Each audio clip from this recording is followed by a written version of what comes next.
한 절씩 교독하십니다. 시편 13편 1절부터 6절 말씀입니다. 여호와여, 어느 때까지니까 나를 영원히 잊으시나이까? 주의 얼굴을 나에게서 어느 때까지 숨기시겠나이까?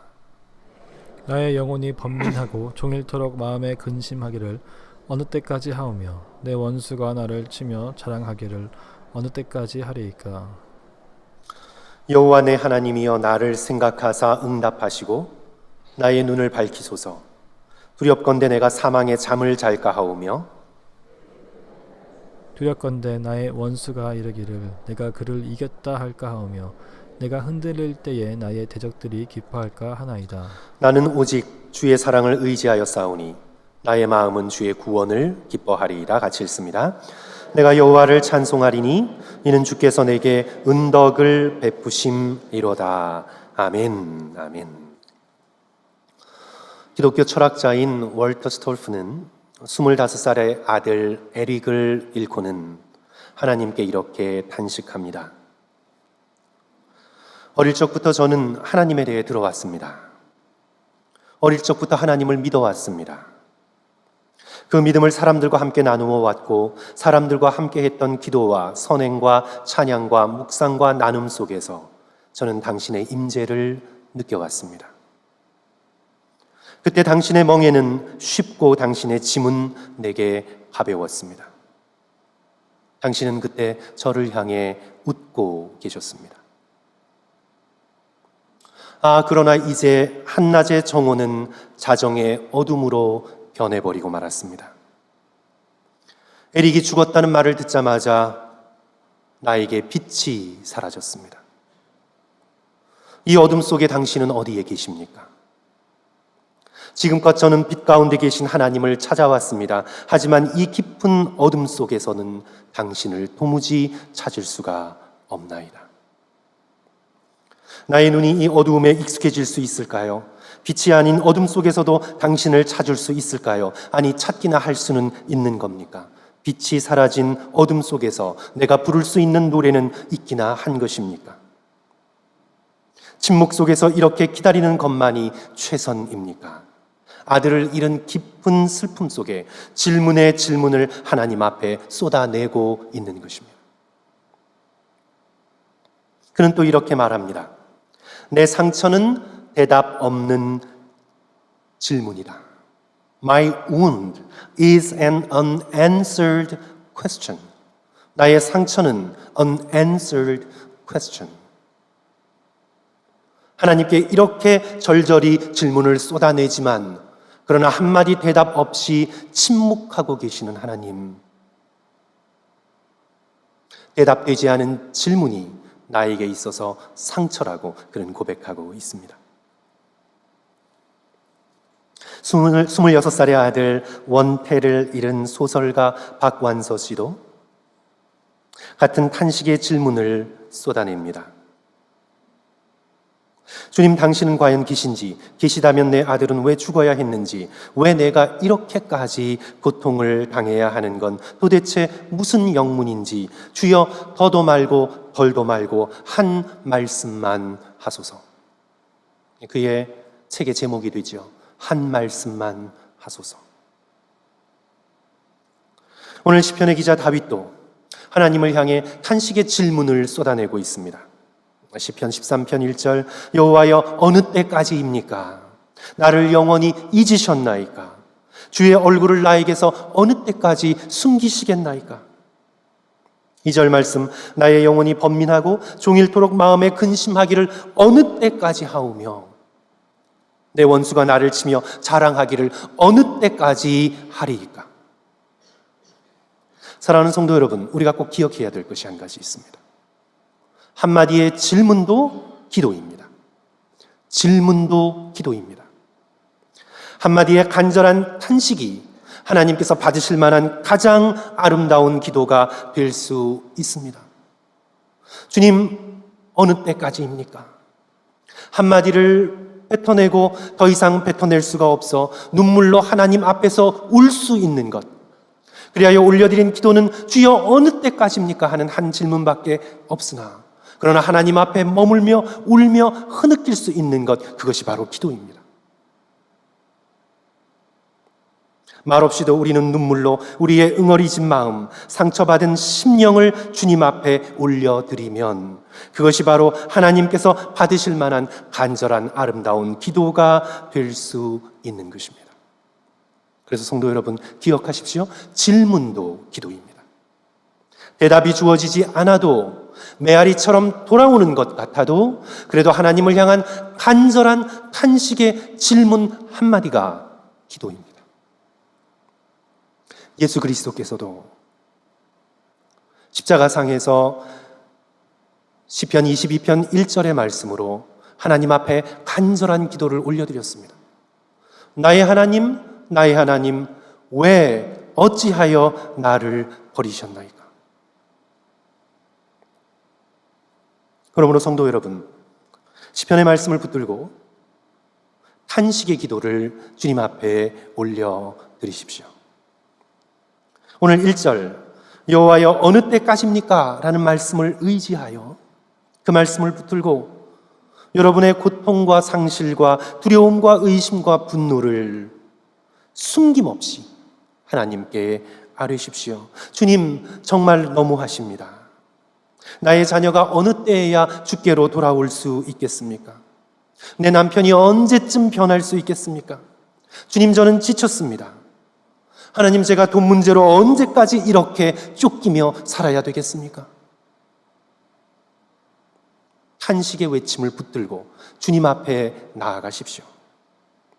계속되는 1절의 말씀 있죠? 주의 얼굴을 나에게 어느 때까지 숨기시겠습니까? 주님, 언제까지 이렇게 내 영혼이 메말라야 하는 겁니까? 주님, 도대체 기도 응답은 하시는 것입니까? 내 기도는 듣고 계시는 것입니까? 수없이 간구하고 외쳐도 아무것도 변한 것이 없습니다. 주님, 내 기도를 잊으셨습니까? 하나님 앞에 여러분의 지친 것, 힘든 것, 실망스러운 것, 이 모든 것을 그대로 아뢰십시오. 2절의 다윗의 외침을 들어보십시오. 내 원수가 나를 치며 자랑하기를 어느 때까지 하리이까? 이 말씀에 여러분의 탄식의 마음을 얹어서 주님 앞에 기도하십시오. 하나님 앞에 아름다운 말만 올리려고 하지 말고 주님 앞에 여러분의 느끼고 있는 부정적인 모든 감정을 그대로 올려드리십시오. 주님, 제가 왜 이렇게 매일 당하고만 살아야 합니까? 제가 동네 북입니까? 왜 사람들이 저만 가지고 이러는 겁니까?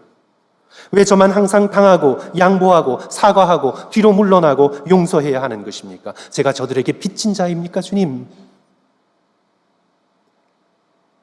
오늘 시편의 말씀은 이런 정직한 하나님 앞에서의 탄식이 하나님께 드릴 수 있는 가장 간절한 기도일 수 있다고 우리에게 말씀하고 있습니다. 제가 신학을 배울 때 시편을 처음으로 앉은 자리에서 꼼짝하지 않고 1편부터 150편까지를 그대로 읽었던 적이 있었습니다. 성도 여러분들도 한번 해보십시오. 1편부터 150편까지 쉬지 않고 한 자리에 앉아서 쭉 읽다 보면 저는 그때 굉장히 놀랐습니다. 시편의 탄식의 기도가 너무 많은 거예요. 기도하면 하나님을 향한 신뢰요, 하나님을 향한 간구요, 하나님을 향한 감사요, 하나님을 향한 찬양이 많을 줄 알았는데 기도의 책인 시편을 쭉 읽어보면서 탄식의 기도가, 하나님을 향한 질문이 이토록 많은 것을 깨달아 알고는 놀랐습니다. 개인이 하나님께 올려드린 탄식의 시편이 39편에서 40편 있습니다. 그 다음에 공동체가 함께 모여서 자신들이 당한 재난과 어려움을 함께 모여 외친 공동체의 탄식의 기도가 시편의 15편이 넘습니다. 도합 합하여 탄식의 시편이 시편에서 54편에서 55편가량 됩니다. 시편이 150편인데 탄식의 기도가 3분의 1이 넘어요. 성도 여러분, 한번 상상해 보십시오. 우리가 하나님 앞에 올려드리는 기도 가운데 3분의 1이 질문이요, 탄식이요, 외침이라고 한번 상상해 보십시오. 다윗은 인생의 힘든 골짜기를 지나면서 우리가 상상할 수 있는 그 이상으로 많은 고난을 당했습니다. 하나님이 선택하고 택하신 백성이라고 고난에서 면제되는 것이 아닙니다. 다윗은요, 우리가 당할 수 있는 것보다 훨씬 많은 고난을 당하며 인생을 걸어왔습니다. 골리앗과 아기스와 같은 블레셋의 군사들, 적군들, 사울과 도액과 같은 이스라엘 내부에서 자신을 죽이려고 하는 적들, 심지어는 압살롬 같은 집안 내의 대적들, 그리고 자기 자신 속에 있는 살인과 간음의 죄들, 이루 말할 수 없는 대적들로 인해 자신의 어두움으로 인해 그는 고통을 당했습니다. 그래서 시편을 읽다 보시면 성도 여러분, 대적, 원수라는 단어가 무려 100번 이상이나 등장합니다. 이런 고된 인생의 현실을 다윗은 살아가면서 그는 자신의 모든 감정을 하나님께 숨김없이 아뢰습니다. 자신의 마음속에 있는 모든 것, 하수구의 구정물과 찌꺼기 같은 감정들까지도 그는 다 건져내어서 하나님께 올려드렸습니다. 탄식의 기도를 수없이 드렸습니다. 여호와여, 나의 대적이 어찌 그리 많은지요. 시편 3편 1절의 기도죠. 시편 6편 3절, 나의 영혼이 매우 떨리나이다. 여호와여, 어느 때까지입니까? 어느 때까지 내가 불안하여 내 영혼이 이렇게 떨어야 하는 것입니까? 시편 10편 1절, 여호와여, 어찌 멀리 서시며 어찌하여 환난 날에 숨으십니까? 내가 필요할 때 당신은 어디 계셨습니까? 시편 25편 16절, 주여, 나는 외롭고 괴로우니 내게 돌이키사 나에게 은혜를 베푸소서.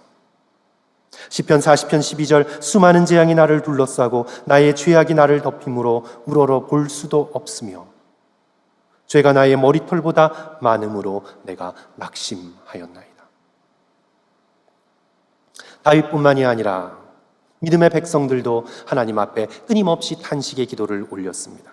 아삽과 그의 자손들도 탄식합니다. 시편 77편 7절과 8절 말씀이지요. 주께서 영원히 버리실까? 다시는 은혜를 베풀지 아니하실까? 그의 인자하심은 영원히 끝났는가? 그의 약속하심도 영구히 패하였는가? 에스라인인 에단도 탄식합니다. 시편 89편 46절 47절, 여호와여, 언제까지입니까? 스스로 영원히 숨기시겠습니까? 주의 노가 언제까지 불붙듯 하겠나이까? 나의 때가 얼마나 짧은지 기억하소서. 주께서 모든 사람을 어찌 그리 허무하게 창조하셨는지요. 하나님을 향한 말할 수 없는 탄식과 항의와 불평과 분노와 한탄의 언어가 시편에서 넘쳐납니다. 제가 그것을 더 소개해드리자면 오늘 설교의 시간이 부족할 정도입니다. 사랑하는 성도 여러분, 하나님께서는 왜 이런 탄식의 시편을 하나님의 말씀으로 우리에게 허락하셨을까요? 구약학자인 월터 브루그만이 그 한 대답을 우리에게 주고 있는데요. 성도 여러분, 잘 들어보십시오. 탄식의 시편은 세상을 꾸민 모습이 아니라 있는 그대로의 현실로 마주하게 한다. 탄식의 시편은 우리가 사는 세상을 그저 아름답고 살만하고 축복받고 그리고 걸어갈 만한 그런 꾸민 모습이 아니라 있는 그대로의 상처와 죄와 고통스러운 모습으로 마주하게 합니다. 그래서 이 세상의 모든 혼돈과 고통과 상처와 버려짐을 숨기는 것이 아니라 하나님 앞에 드러나게 만듭니다. 그리하여 하나님께는 어떤 것도 숨길 필요가 없으며 숨길 수도 없고 하나님 앞에 우리 마음의 밑바닥의 모든 것까지 다 올려 들어져야 함을 탄식의 시편은 우리에게 가르치고 있다고 월터 브루거만이 지적한 것이지요. 그래서 사랑하는 성도 여러분, 우리가 다시 한번 기억해야 될 것은 하나님 앞에 경건한 척 할 필요가 없습니다. 하나님은 우리의 모든 것을 다 아시기에 우리의 밑바닥의 감정과 생각까지 주님 앞에 두려움 없이 예수 그리스도의 십자가의 공로를 의지하여 우리는 올려드릴 수가 있는 것입니다. 요한 칼빈도 그의 기독교 강요에서 시편을 가리켜서 이런 표현을 쓰는데요. 영혼의 모든 감정들을 해부하고 있는 책이다. 우리 영혼의 모든 감정들을 숨기지 않고 다 해부하여 드러내고 있는 책이다. 그리하여 우리의 모든 재난과 슬픔과 두려움과 의심과 바램과 근심과 당혹스러움 등 인간의 마음을 뒤흔드는 부산한 감정들을 다 드러내고, 그리하여 그 드러낸 감정에 빛을 비추어 가장 유해한 전염병인 위선을 제거하는 특별한 이점이 있다고 탄식의 시편을 가리켜 그가 말했습니다. 그래야 우리는 탄식의 시편의 말씀으로 하나님 앞에 기도하게 되면요, 우리가 밑에서 꾹꾹 눌러두었던 우리의 분노와 불평과 한탄과 두려움과 불안이 드러나고, 바로 그것을 정직하게 우리의 기도의 언어에 담아 하나님께 올려드릴 수가 있는 것이지요. 성도 여러분, 놀라운 것은 하나님께 올려드린 우리의 부정적인 것들은요, 하나님께서 받으셔서 복되고 아름다운 것으로 우리에게 되돌려 주십니다. 성도 여러분, 그것을 믿을 수 있는 저와 여러분이 되어야 되겠습니다. 구약학자들이 탄식의 시편들을 자세히 살펴보면서 다음과 같은 사실을 깨닫게 되었습니다. 탄식의 시편들이 한 55편가량 있는데 그 중에서 시편 88편 단 하나를 제외하고, 왜 이 하나가 제외됐는지 모르겠어요. 이것을 제외하고는 모든 탄식의 시가 찬양과 감사와 확신으로 끝난다는 것을 발견했습니다. 그러니까 탄식의 시가 탄식으로 시작했습니다. 지금 오늘 본문의 말씀처럼 하나님을 향한 탄식으로 시작했습니다. 오늘 13편 1절 말씀 다시 한번 보십니다. 여호와여, 어느 때까지입니까? 나를 영원히 잊으셨습니까? 주의 얼굴을 나에게 어느 때까지 숨기시겠나이까? 이렇게 오늘 시편도 탄식으로 시작했죠. 그런데 그 끝은 어떻게 끝나나요? 탄식으로 끝나나요? 아니죠. 우리 6절의 말씀, 오늘 시편의 결론인 6절의 말씀을 우리 다 같이 한 목소리로 읽었으면 좋겠습니다. 시작. 내가 여호와를 찬송하리니 이는 주께서 내게 은덕을 베푸심이로다. 탄식으로 시작했지만 하나님께 그 마음을 쏟아놓고 나니 그것이 변하여 찬송으로 바뀌게 되지요. 오늘 13편만 그런 것이 아닙니다. 예수 그리스도께서 십자가상에서 인용하셨던 시편 22편, 성도 여러분, 우리 몇 장만 뒤로 가면 됩니다. 22편 한번 찾아보겠습니다. 우리 22편, 예수 그리스도께서 이 시편의 1절을 인용하셨죠. 십자가 위에서 내 하나님이여, 내 하나님이여, 어찌 나를 버리셨나이까? 엘리 엘리 라마 사박다니. 이렇게 처절한 탄식의 외침으로 시작된 이 시편 22편이 어떻게 끝나는 줄 아세요? 이제 좀 긴 시편인데 쭉 읽다 보면 이제 결론 부분에 도달하게 됩니다. 시편 22편 22절, 이제 결론이 시작되는 그런 마지막 문단인데요, 거기에서 다윗이 이렇게 기도합니다. 우리 한 목소리로 함께 시편 22편 22절 시작. 내가 주의 이름을 형제에게 선포하고 회중 가운데에서 주를 찬송하리이다. 그리고는 마지막 절 30절 31절 후손이 그를 섬길 것이요 대대의 주를 전할 것이며 와서 그 공의를 태어날 백성에게 전하며 주께서 이를, 이 놀라운 구원을 행하셨다 할 것이로다.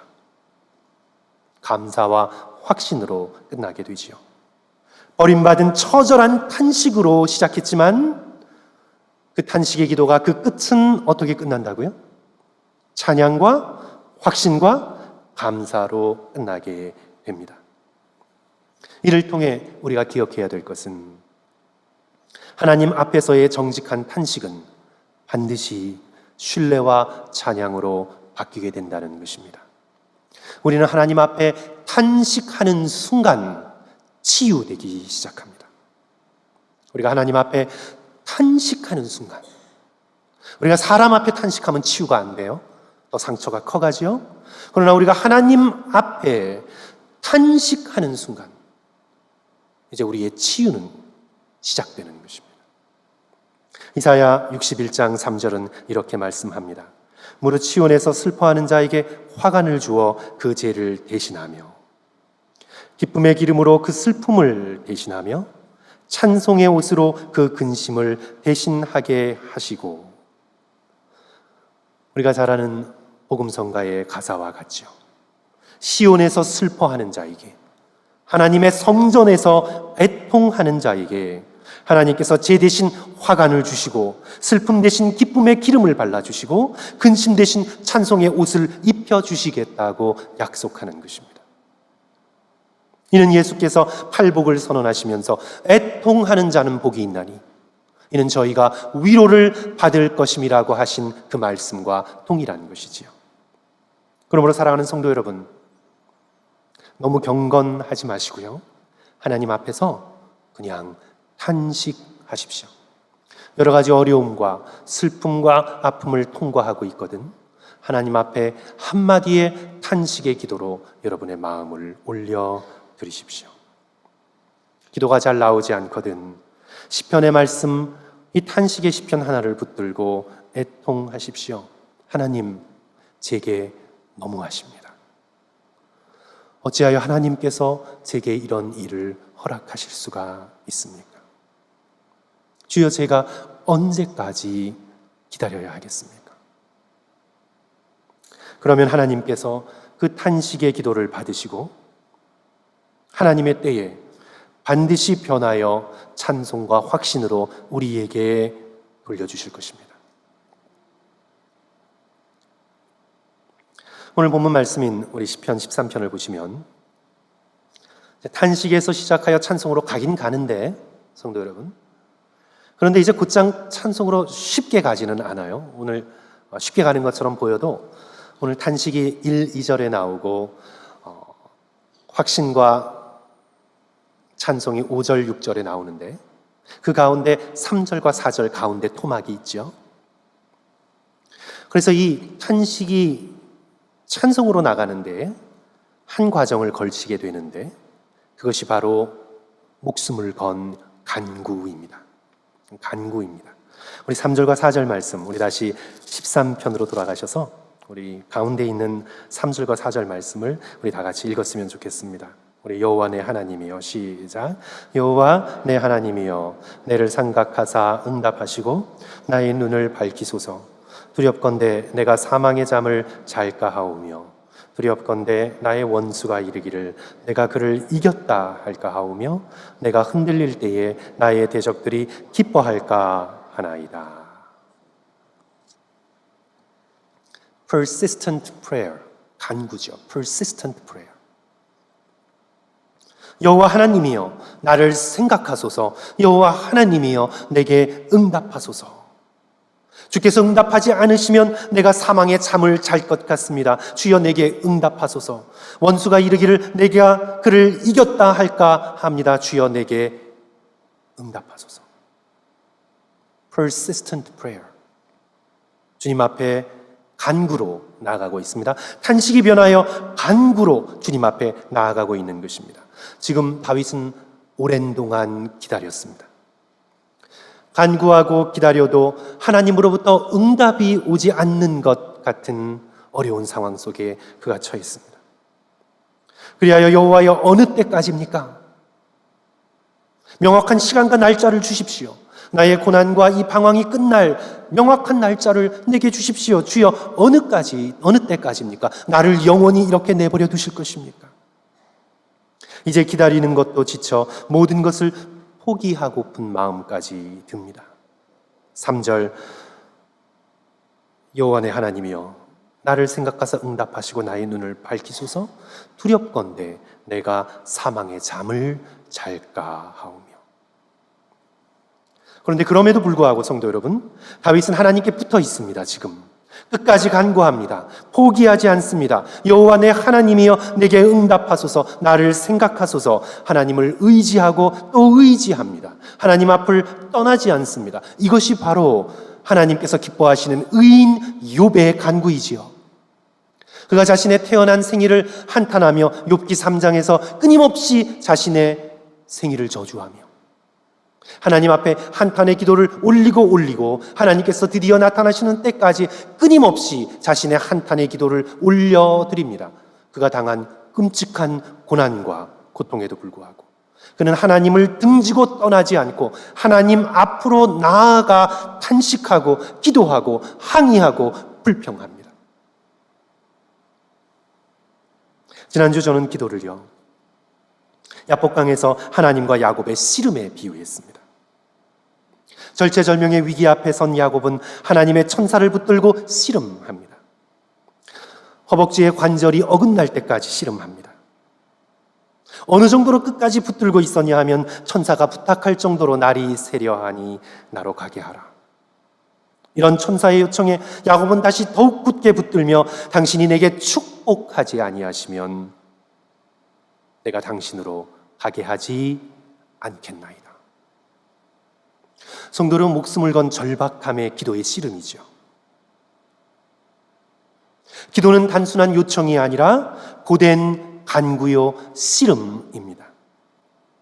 그래서 성도 여러분, 오늘 특별히 우리가 고통과 상실 속에 머물러 있을 때 무엇보다 다른 어떤 것보다 하나님을 붙들고 씨름하시는 저와 여러분 되시기를 주님의 이름으로 간절히 축원합니다. 하나님으로 쉽게 가게 하지 마십시오. 주로 머물도록 강권하시고 강청하시고 문을 두드리시고 불의한 재판관에게 외쳤던 것처럼 밤낮 가리지 않고 주님 앞에 울부짖으십시오. 허벅지가 어긋나도록 그렇게 하십시오. 하나님으로 결코 쉽게 빠져나가지 못하시도록 그를 붙드십시오. 아무리 큰 고난과 상실과 괴로움 속에서도 우리가 정직한 탄식의 기도로 주님 앞에 나아가고 그리하여 우리의 눈물과 한숨과 외침으로 하나님께 간구할 때에 하나님께서 반드시 우리에게 구원의 기쁨을 허락하십니다. 우리의 심령에 찬송을 심어주십니다. 하나님의 놀라운 덕을 우리에게 베풀어 주십니다. 5절과 6절 말씀, 나는 오직 주의 사랑을 의지하여 싸우니 나의 마음은 주의 구원을 기뻐하리이다. 내가 여호와를 찬송하리니 이는 주께서 내게 은덕을 베푸심이로다. 성도 여러분, 저는 오늘 말씀을 강철왕 카네기가 좋아했던 그림에 대한 이야기로 오늘 마치려고 합니다. 카네기는 그 그림을 자신의 사무실에 가장 잘 보이는 벽에 항상 걸어 놓았다고 합니다. 사람들이 궁금해서 물었대요. 유명한 작가의 작품도 아니고 골동품으로 소장 가치가 있는 그런 그림도 아닌데 왜 그 그림을 저곳에 항상 걸어 놓고 있냐고. 그가 이렇게 대답했다고 합니다. 자신이 세일즈를 하고 다녔던 자신의 젊었을 때의 고된 시절에 이제 이 집 저 집에 이런저런 물건을 팔러 다니다가 한 번은 어떤 노인이 살고 있는 집에 들어가게 되었답니다. 그 집 응접실에 바로 이 그림이 걸려 있었습니다. 이제 그림은 어떤 그림이냐 하면 넓은 바닷가 백사장 위에 낡아 빠진 나룻배 한 척이 덩그라니 그려져 있는 그런 그림이었습니다.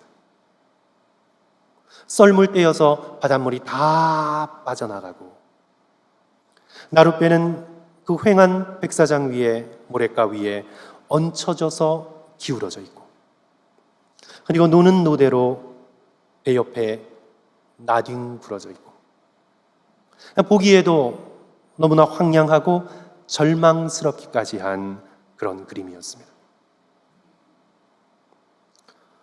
그런데 그 그림 밑에 글씨가 쓰여 있는데 어떤 글씨가 쓰여 있냐면 반드시 밀물의 때는 온다 라는 글이 쓰여져 있었습니다. 바로 이 글을 보는 순간 이 그림이 젊은 카네기의 마음을 사로잡은 것입니다.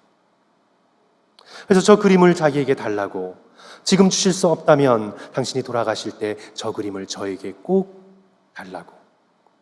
그리고는 이제 그 노인께서 돌아가신 후에 그 그림을 얻어다가 사무실에 걸어두고 있었던 것입니다. 제가 이 이야기 속에서 우리 성도들과 함께 나누고 싶은 말씀은 이것입니다. 사랑하는 성도 여러분, 반드시 은혜의 밀물의 때가 옵니다. 반드시 옵니다. 오지 않을 것 같아도 하나님의 은혜의 때는 저와 여러분의 인생에 반드시 다시 찾아옵니다.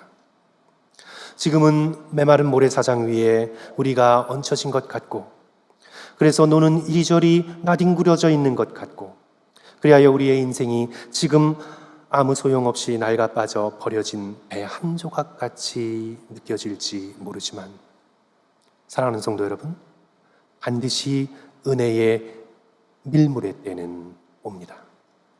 그 은혜의 때가 올 때에 우리가 그 은혜를 받을 수 있기 위하여 우리는 어떤 절망과 어떤 고독과 어떤 상실과 어떤 메마름에도 하나님 앞을 떠나면 안 됩니다. 기도가 나오지 않을 때에도, 하나님 앞에 경건하게 믿음을 가지고 설 수 없을 때에도, 간신히 힘을 내어서라도 나의 메마른 탄식의 언어 하나를 주님 앞에 올려드리며 그분 앞에 눈물로 머물러 있어야 합니다. 반드시 밀물의 때가 오기 때문입니다. 나의 하나님, 왜 나를 버리셨나이까? 십자가 위에서 버림받은 것 같은 그 깊은 고통 속에서 하나님을 향해 외치셨던 예수 그리스도를 본받아 지금은 주님의 얼굴이 보이지 않고 하나님의 약속의 말씀이 내게 이루어지지 않는 것 같고, 그토록 외치고 기다리고 간구해도 하나님께서 듣지 않으시는 것 같은 영적인 메마름 때라도 주님 앞을 떠나지 말고, 여호와여 어느 때까지입니까? 나를 영원히 잊으셨나이까? 주의 얼굴을 나에게 어느 때까지 숨기시겠나이까? 주님 앞에 외치며 울고 한숨 쉬며 탄식하면서 결코 주님 앞을 떠나지 마십시오. 반드시 은혜의 밀물의 때가 오기 때문입니다.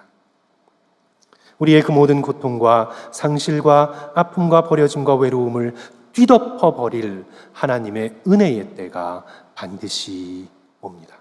내가 너희를 고아와 같이 버려두지 아니하고 너희에게로 다시 오리라. 예수 그리스도의 이 말씀을 붙들고, 그리고 시편의 탄식의 이 말씀을 붙들고 어떤 고난 속에서도 하나님 앞에 나아가 부르짖고 간구하시는 저와 여러분 되시기를 주님의 이름으로 간절히 축원합니다. 우리 함께 기도하겠습니다.